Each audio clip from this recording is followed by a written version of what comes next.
Mr. Scheibler, do the boats have anywhere else to go to park when the weather is bad and rough seas? Well, we have what we call the Wharf 1 guest dock, which is where the tall ships tie up there on the west side of the wharf.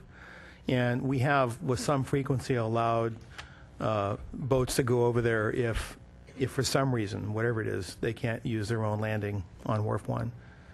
So yes, they do have that place to unload at least. I have to tell you, it gives me great pause that the daily users of this area, the other concessionaires, have recently expressed such concern about this use. And it is something that is not ideal. If I was planning a use for it in the marina, that what have you, I would not plan such narrow quarters for these kinds of uses. If all the users were in agreement that they could live with these conditions, that might be one thing.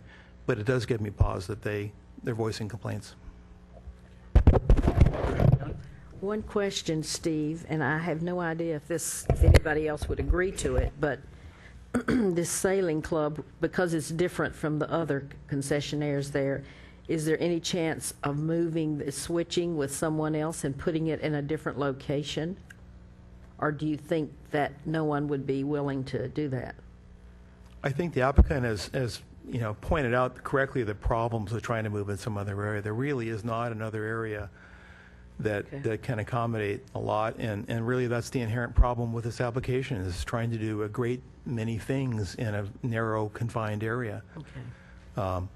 Again, I think the notion that you'd have a sailing center there and it could move boats in and board them and move them out, and it might be 6 boats, and all those things are things that probably could be managed in that area.